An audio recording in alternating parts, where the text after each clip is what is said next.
honest insights right here. Welcome back to Indie Housing Market. I'm Kyle Morris with Morris Property Group and FC Tucker. And I'm Shelly Walters with the Shelly Walters Realty Group and FC Tucker. And today, I think we just kind of want to, it's middle of the year. I get, a little bit past. Already, almost August, school starting. Oh my God.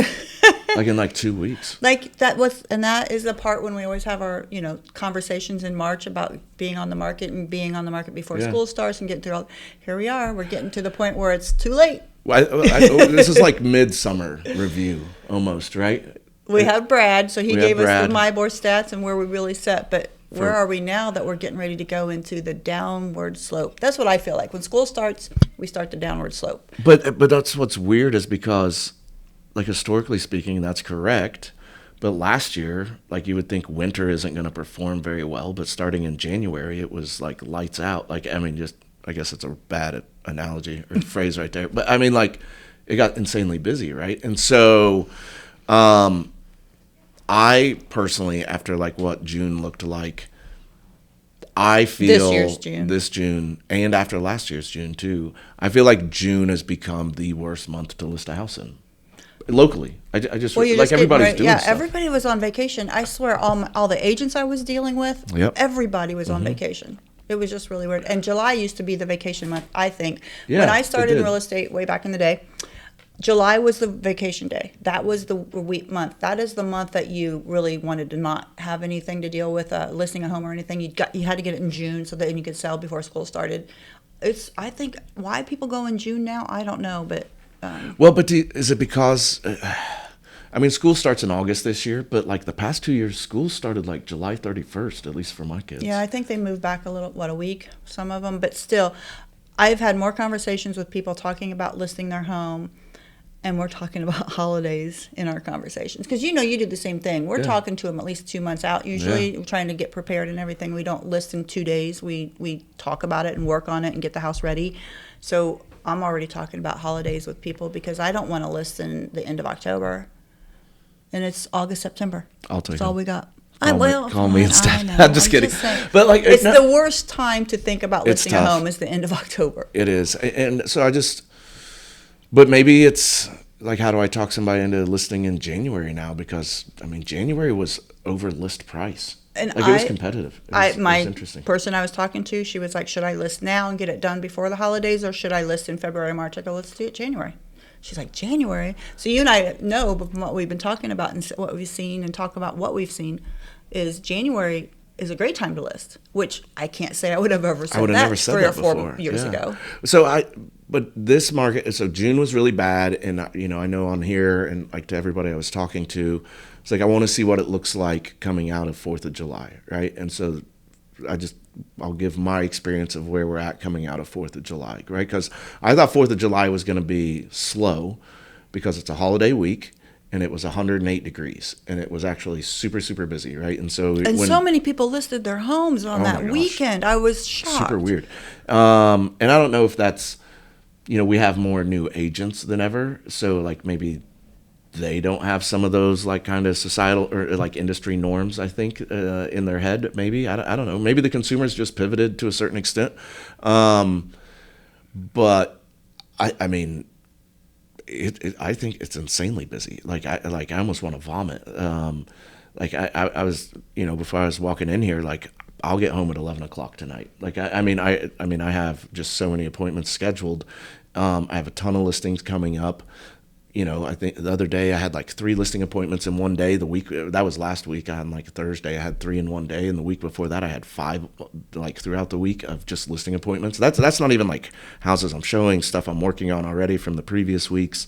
That's a ton of business to be going in middle of July, in my opinion. Now, August has been busy for us as a team before, absolutely. I've done 19 houses in August before, but we'd kind of fallen out of it. I want to say that was right around 2021 when it just didn't matter. You could just list your house and you were selling it, right? And so it was a really weird back then. But my experience right now, what I'm seeing is I'm seeing a lot of people who are wanting to list and are contingent buyers. I'm seeing a lot of that right now. And I'm getting contingent offers under contract. And I kind of want to talk about that a little bit because we were dealing with one. So usually it's like minimum. I'm like kind of like a 3-week process to get on the market, right? The last week is the listing week, blah, blah, blah, right? Because you only get one opportunity to go on the market. I'm really big on that, et cetera. I know that you're really big on that. So we had somebody push back. I just did one where I did like a 12-day, hey, we're not on the market. We'll be on the market in 12 days. It actually goes on the market this Thursday. Your first right? You said 12 days? The first right, yeah. I said 12 days, which I usually would never do. I'm usually 14 days minimum because the listing. But for me as a listing agent, I would be going 5. If you don't have it on the market in 5, I'm not sitting and waiting 14 for you to list the house. And so that's what I want to talk about is because that's the pushback we got. Well, we didn't. Somebody I was talking to and I was like helping advise them. I think that's insane as a list agent right now to have that viewpoint because they were like, oh, well, we won't do it because when you have a pending offer, come and get with us. Your best chance, in my opinion, with the amount of inventory I see coming on, and like you either sell really quick or you sit, right? Mm-hmm. This house that somebody talked to me about had been on the market 12 days already, right? Which you're already at days on market, the average or the median, right? Your best chance of getting list price is a contingent offer. Over. Well, yeah. It's a contingent offer. That's very true. Yeah, because anybody else is going to offer you less. Yeah, and I'm going to pay a luxury. You're buying that ability. Correct. You're paying for the luxury. So your best chance as a seller right now to get list price is a contingent offer if you don't sell it in the first 2 weeks. And so the idea that somebody, because you know what I told him when he came back to me, my friend, and he said, well, they said, no, be pending, and then we'll take a contingent offer, which is like not even a contingent offer at that point, actually. Right. But whatever. I said, cool, list it, pinned, and then offer them $20K less. $20K less all day. I know. Because now all of a sudden I have the leverage. The seller has the leverage in that moment, right? And they're walking away. And you can still sell a house that has a first right contingency. Like, what did we do? Well, you know what changed? So you can sell it to somebody else, right? My boards changed that too, which people I know have been of how it shows. Yes, it says and active still. Active without the F after it, because back in the day it said active F, and at least you would catch that. Yeah. So I know one time I had a contingency with the first right, and I'll tell you that story about. I went and looked at one this weekend on accident. Like we're contingent, and there was accident. Yeah. And then you're like, I don't want to go through the whole process of writing an offer, and that's where I think you sit there and wonder, does it hurt you as a seller because now you can still stay on the market, but will we show it? Well, you accidentally show it all the time because it doesn't say that, so you've really got to be careful. I had a contingency, and my people, they'd been on the market, this was like a year ago, but it was very interesting. They had it on the market for maybe about 25 days. Yeah. And I said, they had a first right come in front of them, and I said, I think you should be interested in listening to me about what this could do for you. And what was funny is the agent, not only was it list, she gave over list so she would accept the first right. My seller would accept the first right. So they paid over, and we sat there and waited. But the people that would call me and say, hey, I just want to see if you have any offers. I'm like, well, it's first right. Nobody would show it. Yeah. And so... And backup offers win now, too. But backup offers, here's what I think backup offers are hard. It forces the buyer's hand to go forward on inspection items. Yeah. Mm-hmm. So the buyer you have, it's always good as a seller to get a backup offer because you're going to force the buyer you have to move forward and not ask for a bunch of stuff on this inspection. Yeah. I mean, it's not, and like I want to be transparent. Like I don't ever want to act like I'm perfect up here or anything like that. I'm really good at what I do. But, man, we didn't take... Back in May, we had a couple of houses that we sold super quickly, and we didn't get a backup offer on it, and we should have, and it has bit us in the ass because it fell apart. And like I mean, I messed up. You know what I mean? Like it's just the reality of it. Well, the amount of back on markets right now, which is crazy, right? It went up significantly. Oh my gosh, it's out of control right now. A backup market, list price changes. But the thing with the back on market is, if you have multiple offers. Of the 6 people who just gave you an offer, or 3 people, take a backup. One of those should be a backup because all buyers need to know. You can sit there and you can still look for houses, but you also have your name in the hat in case it falls through. You're immediately in first place. And if you're the backup offer, you can remove your backup offer if you find a different that's what house. I said. You can keep looking for a house. You stay on the house you really liked. You just were in competition, and now you go look for another house. If you find another house, you remove it. Or while you're looking for a house, this one falls through. You're immediately into that house.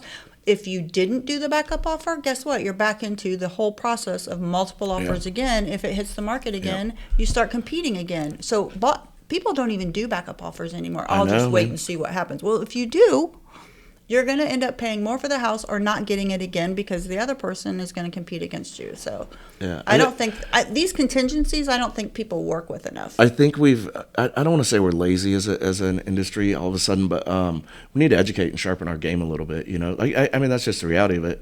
You and I included, I think everybody can get better. I think it's insane, to circle back to the first right contingency thing.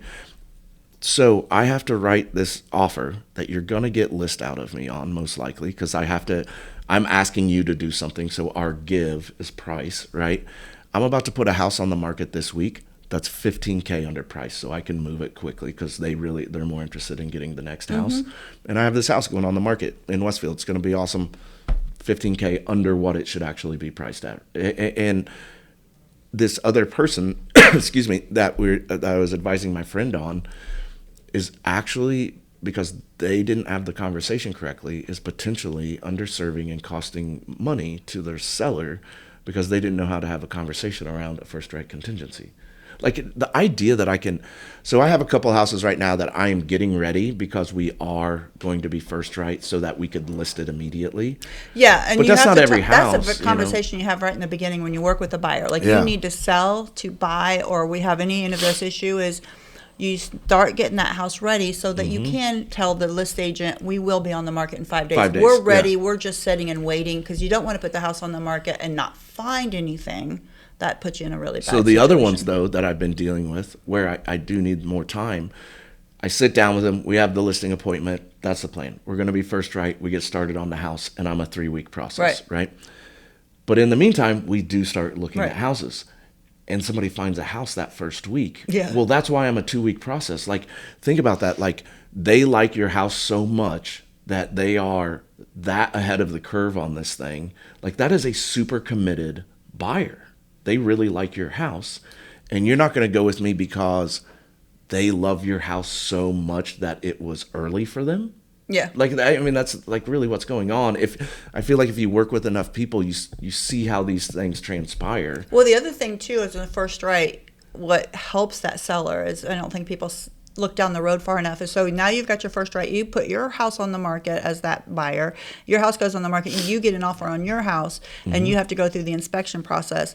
You're not going to even start the inspection process on that house, or you do. That's a whole nother conversation. Should you or shouldn't you? I generally do, but that's also backfired. But at the end of the day, it's like $600. But that seller needs to understand, now that they're under contract with their house, they're not going to come and nickel and dime you on that inspection process either. They're going to be a lot easier buyer on the inspection process because now they have their house under contract. They're going to be easier to deal with that buyer for the seller because now they can't have it fall apart. They can't have it fall apart. Yep. So that seller needs to understand, if they just take a regular buyer, they may come in 10 or 20,000 under. You get less money, and you're going to get hit with your inspection process really hard compared to the person who's trying to buy your house by selling their house. Yeah. So it is a whole. That was not even something anybody would talk about for 4 or 5 years. Yeah, and I think we just need to educate ourselves back to it. But also, the other problem I have is the agents who need to hear this will never be the agents who would listen to this podcast. Not to be, the people who are trying to improve their craft, they're the ones who are going to be listening to this, not the ones that I'm going to run into a headache with. And that's crazy because I don't know, man. I think in a market, because the other thing I'm seeing right now, and I know that you are too, I'm starting to see falling prices. But I'm seeing falling prices. Unlike last year, I do see an uptick in showings and offers based on price drops. Last year we did not. This year I do. I don't know how long that's going to last, but I do see that happening right now. So. Well, it's the active inventory that we talked about forever. There's 2 markets, the ones that sell immediately, and that's where I get back to on July 4th. Why would you list a house on July 4th? Because those first 3 days either going to make or break whether or not you get multiple offers. Correct. And you make over list. Or So you that sell. was, to me, that 3 days was something that you probably can't get as many multiple offers as possibility at all. But the other thing is the inventory of those houses that sell within that first, and I don't say 3 or 4 days anymore. I say like 10 to 12, because I have a listing right now that what's happening, and this is what I'm seeing more and more with agents and buyers, is they're not as quick to jump. Even though they say right off the bat they like it, they're still thinking and still looking and still wondering. But mine has been on the market, I think, 9 days now, and all of a sudden I've got 4 agents. I think we're going to write. I think we're going to write. So I kind of look at like our still ability to get a multiple offer situation is really up to like 14 days. That could still be very easily done, because buyers are a little slower to move right now. Some do still sell those first 2 or 3 days immediately because of the unicorn type home. But even But then, a like good to your home- point, like at 21 days with the right price reduction, you could create a competitive situation. Exactly. It's a whole reset. Yeah. You start all over. If you do a right price reduction, which we were going to talk about that as well. Yeah. So I I got 2 thoughts on a right price reduction. Then right. one of them is an old-fashioned way of doing it, and you thought I'm crazy. Yeah, so I always, it comes down to the pain point of the client, right? And so, like, what I was teaching somebody before this, like, it's price or patience, right? Like, so, like, if I do a price adjustment, a smaller price adjustment means we have to increase our patience, right? And so, like, that's an inside job for the seller and a conversation and all that other stuff. But then, like, I also understand the mindset, like, if I drop it a bunch to try to move the meter and it doesn't, what do you do? Well, like, my opinion is we sit there for a long time, and it's okay, right? And one of the things, it's like, what is a correct price adjustment? And generally, like, it's price point dependent, obviously, but like I want it to be enough to show that I have a genuine seller who is, we're adjusting to the market and we want to do it. Now, we both know that any kind of change within the listing outside of photos, I hate when people update photos post listing, because like it doesn't update it to refresh it, right? A new photo doesn't, right? Can we talk about photos real quick? Or am I going to take you off your train of thought? Let's circle back to photos, Okay. because my ADD will get on a tangent. I'm going to write myself a note, because I got to talk about photos right now. So, okay, so if I make a change, specifically around price, it will refresh it within the MyBoar search policy. Correct. It comes or right back up algorithm. on their portal. Correct. And so I increase the amount of viewership on it with literally just like $1 adjustment, actually, right? And so I've done it.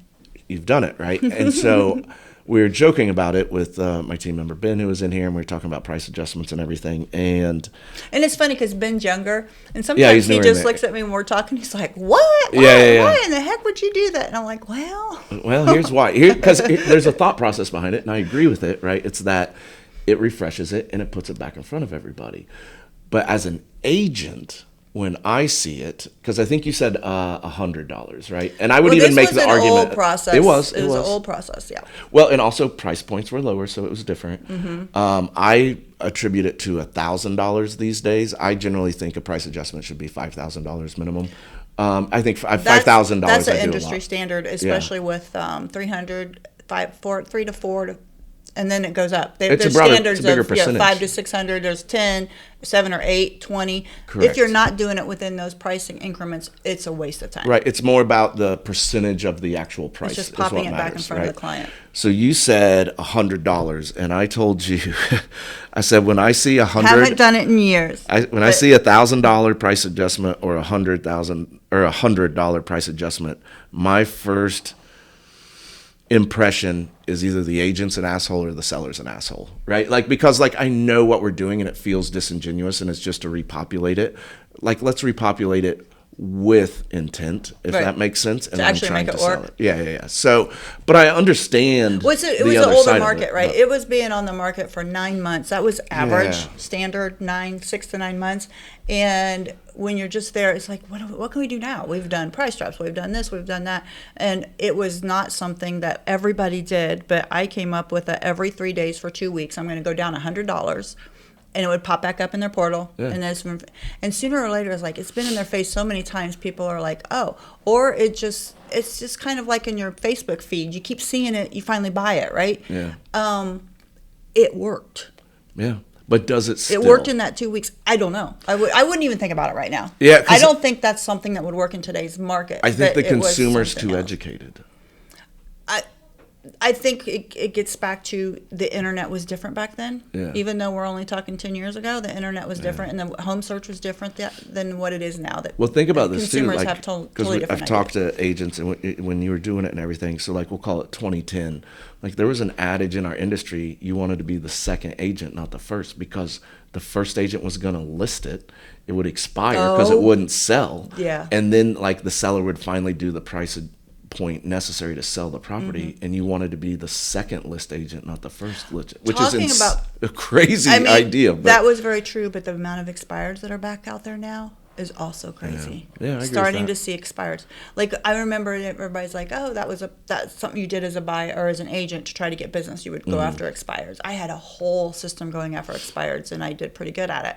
I haven't gone after an expired in I don't know how many years, but I guess I don't really have to do that much of a process. But right now, if a house expires, I think what you're saying now is the seller is going to be really ready because they've got the mindset from that day one is, oh, my neighbor sold in 2 days, so I'm going to, and here we sit here for well, whatever. I think, like Brad said, I can't remember now, he either said 1% or 3% appreciation. 3%. 3%. Brad Coffey. Yeah, I mean, that's 3%. That's $9K. I mean, that's not a ton, right? For like a $300,000 property or whatever, right? So I don't know. It's not going to cover commissions. Correct, exactly. So or closing costs. Yeah, so it's interesting, when you do the math on it and you see some of these price increases and stuff, and I don't know. Well, let's get to the other part of a price drop. Yeah. My other thought of a price drop is I do this too. I call bridge pricing, which is getting to the 525, 550, 575, or 600. Oh, yeah. Mm-hmm. I'm the search points. Yes, I'm a big proponent of not going to, like, if you're at, let's say you're at 625 and sellers like, let's get below 6 to 599, and I'm like, nope, we're too close to 600. I think we should stay at 600. We've already proven that we're not with that buyer group right there. At 625, we've already proven anybody looking over 600 is. So then we have the conversation of psychologically, do we need to see a 5 in front of it? And I'm huge on psychology. Yes, same. So sometimes that 600 or that 100 mark, it is better to get to the 599 because we've already proven it. But if you get to 575, 550, that is a huge deal to miss that. Sometimes people are like, oh, let's do 552. I'm like, absolutely not. You just missed everybody searching from 500 to 550 by 2,000, and people will be able to buy the house for 552. Well, and it's dependent on the agent. So, like, if somebody tells me 550, like right now, I probably look up to about 570 to see because if something's been on the market 60 days, I can get it down to where we need to be or whatever. And that was not something we could do forever. It's like, you want to be at 550? Okay, we stop at 5. Right? Yeah. Back in the day when everybody was doing multiple offers and giving 50,000 over list, now we can start searching above a little bit where they're thinking and have that conversation with them. Now, if it's in the first weekend, we're not going to get it. We're not going to get it. If you're going to look at that 570 house and you really don't want to be about 550, this house, they're not going to negotiate this weekend your 20 grand that you need. And that's a whole nother conversation. There's so many conversations to have with your clients right now to educate them. Coming from the experience of these past 5 years. Yeah.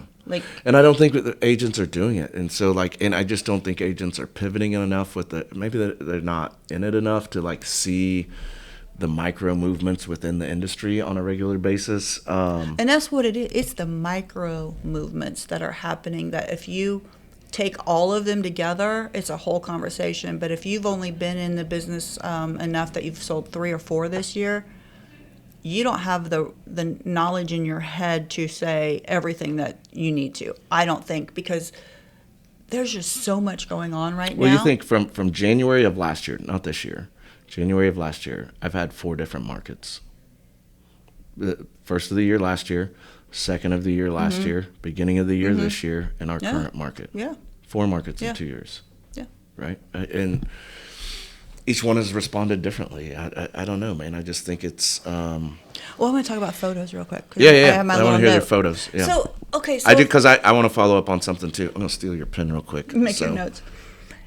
The photo situation has been more and more so frustrating for me. So when I do my photos, I walk in the front door. Well, first of all, I look at the front of the house. Mm-hmm. I walk in the front door, and my opinion is I need to sell the house on the most important thing, kitchen. Mm-hmm. So I did kitchen and family room, and then the next important is the primary, Mm-hmm. and then and then we go to the basement, and then we go outside. Yeah. The amount of listings that I've gone to look at for buyers, or just when we were searching for our home, is front door, backyard, primary, kitchen, primary, bathroom, Flow is basement. bad. I'm like, Yeah. why? And first of all, I can't tell now. I'm so confused. I can't tell if that's the bedroom angle for the primary, or was that the bedroom angle for the kids' bedroom. I can't tell because Or something's on the first floor or second. yes. Mm-hmm. Yeah. And people not putting the notes in the picture of what this is. Ooh, I don't do that. I need to. Well, I do. I'm Because I'm honest, trying to explain the don't. room. Yeah. You know, I put primary primary on main level. I'm trying to sell that, but the amount of picture situations, I don't know. Maybe it's because it gets an ADD part of me going, what am I looking at? But the reason I do put notes in there is my notes are about the kitchen, brand new stainless steel appliances, or what I'm trying to say is in that picture. That's very important for the buyer to know. So I do that. I don't know if it has to do with my photography background, because I love photography and I did a lot of photography. That is one of my biggest pet peeves. And I have a client, she cracks me up. She was just like, she wanted to see the pictures before the listing, and I sent her all the pictures. And when I put the pictures on the listing and sent her the listing, she's like, you're missing 2 pictures. And I'm like, what? And so I looked through and I'm like, well, yeah, I seriously took those out on purpose. I don't have to use everything I receive. But she thought they all should be in there. And I was like, no, this is why. And she goes, oh, I see why you don't want those 2 in there. You got to leave something to the imagination. I don't do a garage unless it's a selling point. I don't Inside the garage? Yep. Well, unless it's got the epoxy floor and yep. a built-in. I don't do a closet unless it's a selling point. The primary I don't do walk-in. Pantry. I don't do laundry. Like, none of those show well unless it's a selling point feature, because it's really, really nice. I mean, you got to leave something to the imagination for people to show up, right? And I would hate to see somebody not buy a house because the laundry room looked like shit, but the rest of it was nice. Like, let them come and find out and make it. And like, they love it. Like, we could fix the laundry room for like, $500 or whatever. So, I actually have my admin assistant, interior designer, she goes post, because I do cleanings on Mondays, photos on Tuesdays. She goes in between my cleaners and photos to make sure the house is perfect for photos, because we got to a point where, like, I would tell the clients what kind of condition it needed to be in, and I would tell them and all this other stuff. And then I want to say back in last year sometime, I had a couple like fall through the cracks where like in the bathroom, stuff in the shower wasn't put away, and it's a glass shower. Like those are pet peeves of mine. But those are the things, like, why doesn't the photographer do something? I guess they're there to just take pictures. They're not there to stage, right? But well, I'm it's like, you where do saw they that, stop? didn't you? I think it's because it's like, where do they stop, right? And so I send somebody so that doesn't happen again, because I do think like how you go to market matters that bad.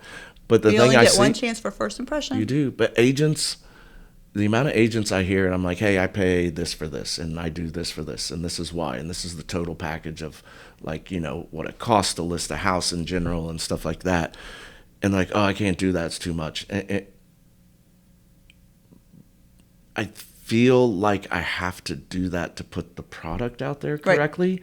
And I love that you call it product, so do I. Yeah. It is a product. Yeah, it is a product, and I have to make it present well and nice. And it's going to cost somebody money if I don't, most likely my seller. But I think it's because agents don't do enough. And they're like, well, I don't want to spend the extra $150 for the better photographer. I'm like, that's a sunk cost for me. I have to do that, right? And the photography is your number one front-facing item to either sell that house a top dollar and quickly, or not. And then we get to the second part is price. But so think about how many times do you see shit photography with like too many. That's an why iPhone. I had the word photos right here. Yeah. Oh, with an iPhone. Anybody who doesn't, you can see them in the mirror. Yeah. Or just a reflection anywhere. The thing about photos is, like you said, I go to all my photos and I get there about 45 minutes before pictures, because I walk through every room. But I'm like a feng shui person too, and I've already walked through them to tell them what to do to make the house ready. Now I'm walking through to make sure they did it. But I'm like feng shui. I'm looking at it in my eye. I'm like, I'm a camera. And what am I going to see when I look in this room from every angle? And I'm there to move something behind the cameraman while he's doing it so we can put it back. But I'm good, not great at that. So I hired somebody who's better than me. There you go. But, that's why you're getting paid commission, right? Yeah. You're not there to get your commission and not pay a dime to do anything. Right. And they don't pay for that. I do, right? Like that's the cost of my business, right? I just think it matters that much. So I feel like we have really tried to set a standard with my team and brand and business that like if we list a house, it's a good product. Right. I put money into this house to get it ready. I did paint, I did light fixture, I did all this stuff so that it's presenting well for somebody, and like you don't have to worry that something's hidden, right? And I think that matters. I think that matters with reputation. I think it matters with all of it, right? I don't know, man. Like I just think it matters that bad. I did want to circle back to this. Okay, so I have a question for you because I have an answer, but I can be swayed here. So, okay, like let's say you have a house and it's worth like 500, right? Like right at a cutoff. The market tells me it's worth 500. Do you do 499 or do you do 500? 500. You do? But that gets back to the price drop. I would want to psychologically get away from 500 because if I was at 525, I've already known that the 500 to 550 search buyers said no. But so for me, it's house dependent because I just think there's so much. Like everybody can do their CMAs and all this stuff. Like, and if anybody like talks to me on the side about this, like I have a very strong opinion on CMAs because I think a CMA doesn't account for 10% that is feel. And like I can look at a house and be like, it's 500, but I'm telling you, this is not a $500,000 house. It's a $499 house. And I know somebody's going to argue with me about that. Like if you look at enough houses, you're like, man, like. This is a great $499 house, but a shit $550. Correct. And if you think it's $499, in my opinion, is for multiple offer situation and everything else, you should do $495. Ooh, that's good. Because I wouldn't do $499. Why would you do that if you're away? If I can be 1,000 step from 500, I better be able to go to 500 because I can do the 500 to 550 buyers. But it always breaks down to if you're listed at 500. I'm hoping you're listing at 500 because you're really a 510 or 515 house. Because if you're listing at 500, anybody who can afford a 550 house is not going to buy your house. Well, and if you parse at 515, but the market feels you're 510, you'll end up selling at 495. Correct. Because you'll sit. And you're going to take a lot longer because and 5Gs matters. It does, and that's where you get to the 450 to 500 buyers, or your only buyers, and they didn't see it if you were at 515, and you think you should be at 495. That's why I say if you're at 499, you probably should be 495, because that's weird. But that's why I said I can be swayed because I actually think it's house dependent, not CMA dependent. But I'm also trying very hard to get my sellers to price below market. Yeah. Because I tell them this every single time. I said, you cannot price too low in this market. It's still true to this day. It's been true since 2021. You cannot price too low because the market will adjust immediately because the buyers are out there. They're looking at a lot of houses. They're tired. Buyers right now are extremely tired. They're also dealing with higher interest rates, and they want to look at houses and buy a house, but they're not going to grab a house and they're not going to do it. So if you start at a price that's more, they can tell that it's a good deal, then you're going to get multiple offers. But if you start higher, then you're going to potentially get less because you're going to end up dropping the price because of the offers you get at 20 or 30 or 40 days. You're going to get less than if you started at the right price, which I think the right price is always a little lower. So you sell quickly and don't get that fatigue, because days on market right now in Carmel, the actives are at 81 on average. That is 3 months. That's super high. Well, and I walked into a house. We showed a house this weekend. It was the first right one, actually, right? Where I didn't realize it had a first right for some reason. I just didn't see it. You can't see it. It's hard. You have to really look. I was looking on my phone. I wasn't looking on. Right.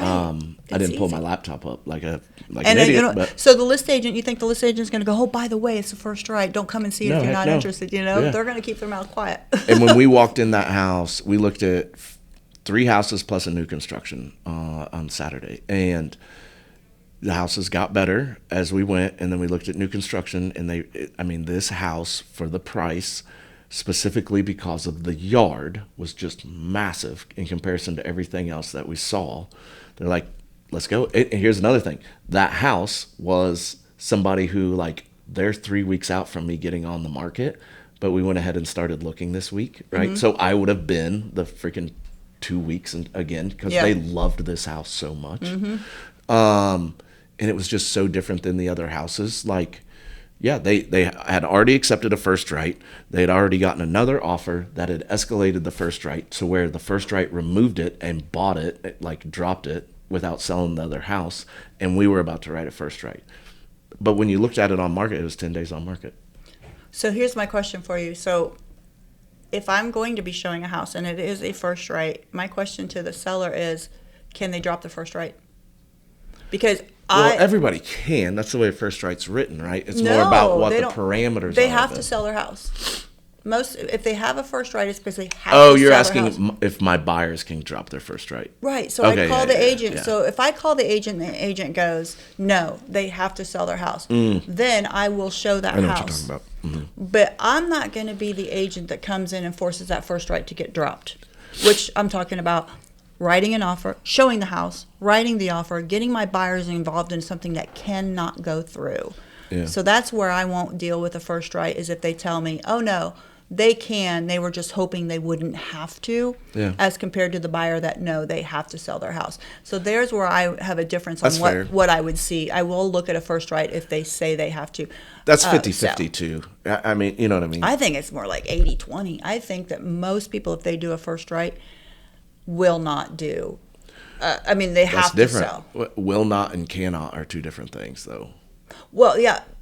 I try very hard to get my buyers to do a bridge loan or something to that effect, because I think a first right just muddies the water. But as you've been saying and we've talked about, it is very possible to do, and there's ways to do it, and there's ways, if you're the agent coming in behind a first right, is if you want to show it, is to find out if it's worth showing it and find out if it's worth you writing an offer. Because again, like I said, I don't have time, and I don't want to be the one dragging my buyers emotionally through writing an offer that we know is going to immediately just make the first right go away. Well, and the headache I have now is we went and looked at this house. They fell in love with it, and every other house that we go look at will now get compared to that house.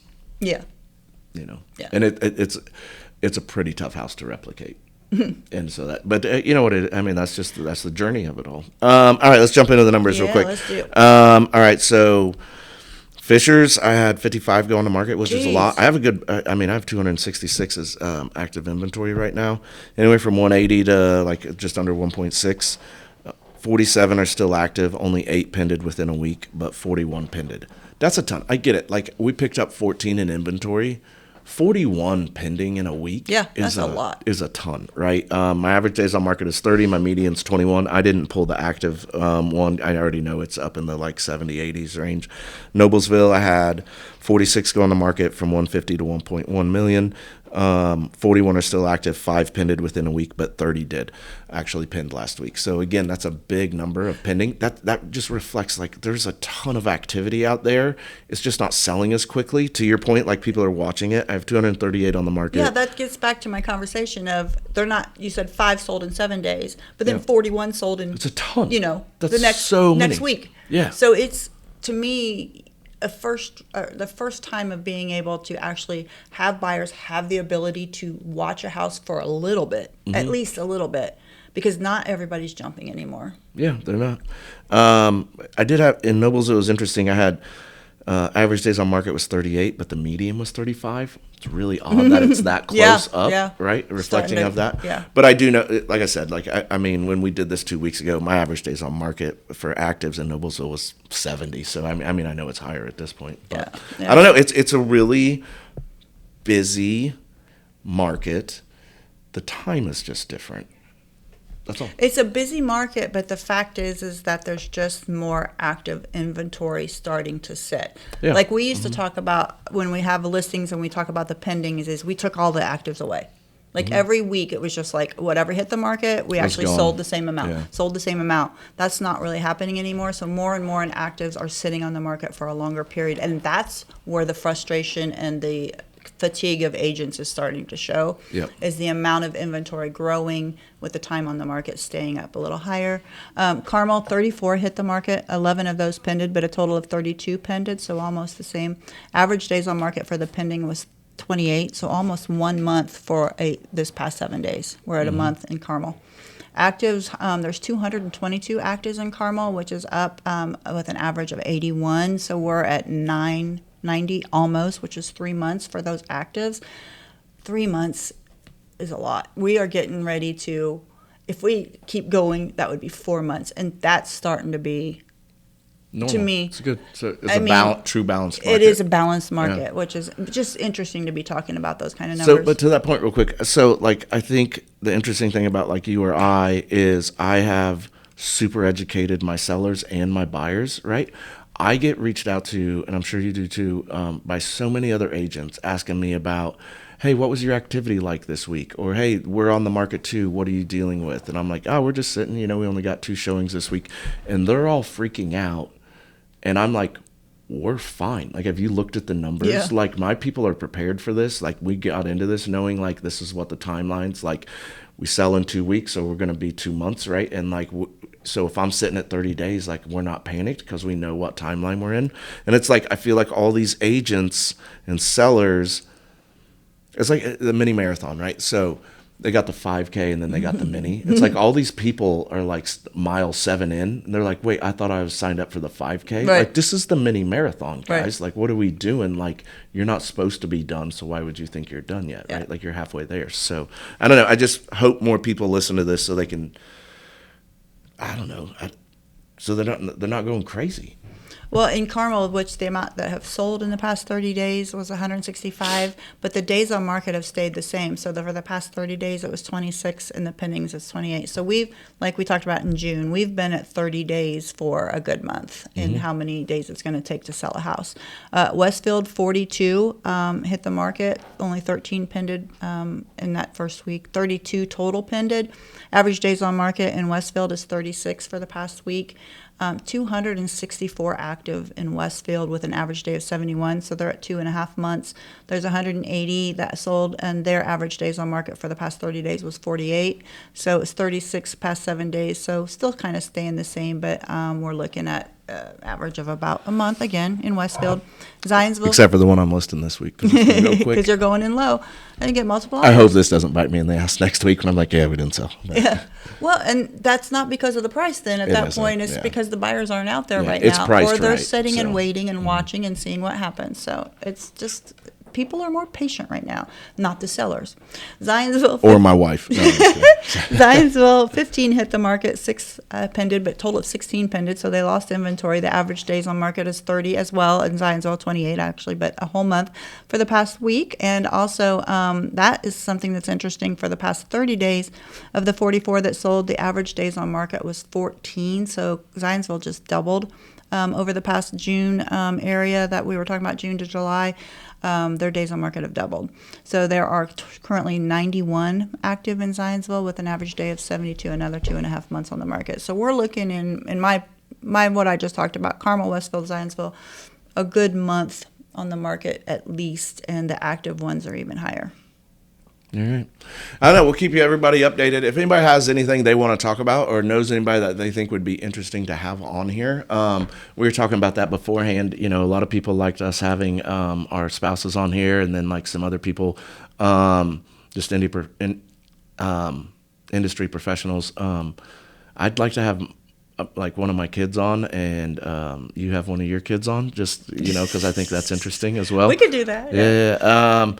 I don't think we could have them all on because I've got 2 and you've got like 10 or something. But, but no, I don't know if my daughter, she's 12, she'd be like, oh no, it's fun. But I don't know. There's some other people. There's some industry titans that we would like to have on.